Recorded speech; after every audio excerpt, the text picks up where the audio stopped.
Wagaafanna bootaan nuti argamnu diinagdee kana Hussein keessaa laga Ayyaaganyee fi gubbaa kanaan ammoo tuuqa Camsaree mee bootaan hulluuqoo kun namni keessaan hulluuqa keessaan ba'a nama akkamitti keessatti taasise hulluuqii keessatti ta'a nama akkamitti ammoo tu keessaa bahu namni keessatti tafu nama yookiin garaa keessaa xurii qabu nama yookiin waan biraa waan adda addaa rabbiin itti beeku isa achi keessa hambisa.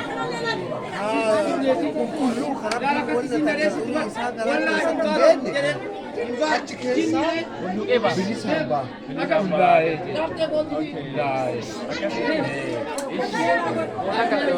Yoo keessatti akkamitti keessaa baasa qaba kana keessaa kaameraa jechuun agarra maal jedhan maal jedhan keessaa baasa. Allah imaram mama koni adi osu. Sanu basi rabbi keenya badi balleessa isaa dhiisiti. Sanu basi rabbi kadhatanii kadhata rabbiin ni keessaa. Waan beeku illee ni mata achirratti waan rakkina kan dubbatu jedhanii akka lafa gisee obboleessa ajjeesee dhokfatee haadha manaa dhaalee haadha manaa rabbiin asirratti baase. Kama kabira dhokatee ala dhokatee obboleessummaan obboleessa ajjeesee haadha manaa isaa san dhaale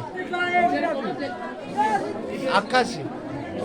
Ulfaadha galatooma adiifataa irratti kabajamtoota hordoftoota keenya akka amma asiin nuun jedhanitti namni gosa namni sharrii qabu keessaan hulluuqee hin darbu ka sharrii qabu ammoo keessaan hin darbu ka sharrii hin qabne ammoo qulqulluu kan ta'e ammoo Ayyaaganyee jibboota jedhan kana keessa hulluuqoon as keessa jirti as keessaan bahee keessaan darba.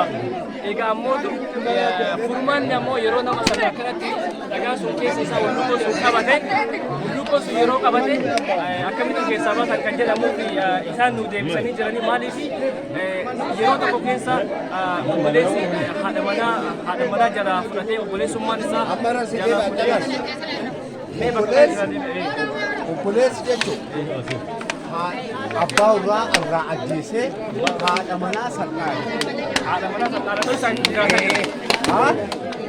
Namni biraa waan hin jirre innummaan dhaale inni nyaataa kan waan inni dhaalee amma deebi'ee gonfatee hoggaa dheeraa ture achi ka'ee deebi'ee bakka haadha manaa takkaan isa inni isaa kan yeroo san garaa isaa garaa haadha manaa isii qabatee dhufe amma ta dhufee jedhu waan biraa dubbanne maqaa biraa gara kaaniin seenee lammataaf bu'ee itti deebi'ee maqaa biraa sadaffaati lammaffaati yoo deebi qabame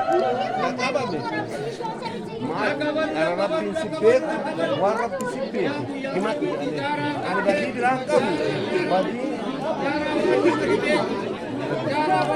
badiin hin qabu obboleessa ajjeesee toffatee haadha manaa saqaalee haadha manaa qabate kun gadhiisee jennaani adaan nama abbaa fi ajjeessu waliin deemaan adaan nama abbaa irraa fi ajjeessu waliin deemaan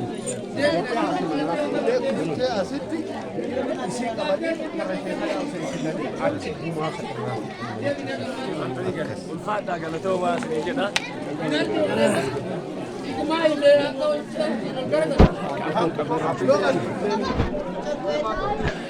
Egaa mee hanga dhumaa amma osumaan hin deemna. Keessa deemnee daawwanna jechuudha. Hordofaa hanga dhumaa.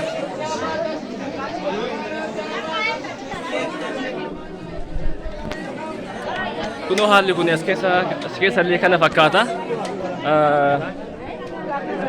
Kunoo uummanni asitti nyaatee dhugee nyaanni isaa dhugaatiin isaa haala kana fakkaata. Nutillee hojjumaan nyaata. Hojjumaan keessa deemname harka afaan qabin. Haasaa deebiin osoo hojjumaan nyaata. Uummata irraa waa fuudhaa wal nyaata hojjumaan deemna. Kunoo fakkaata. Kunoo nyaata nu kennanii nyaataa jirra. Akkasumas waan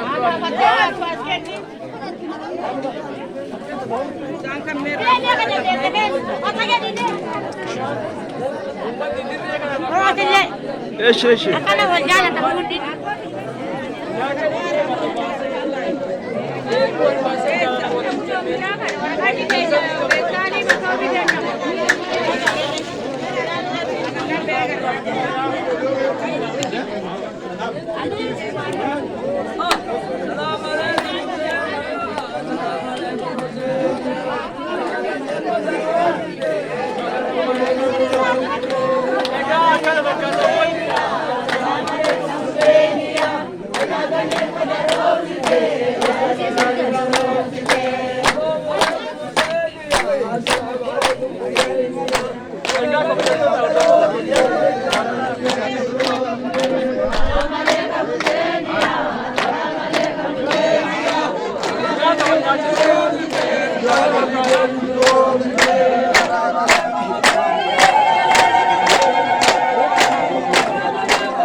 فاضل فاضل فاضل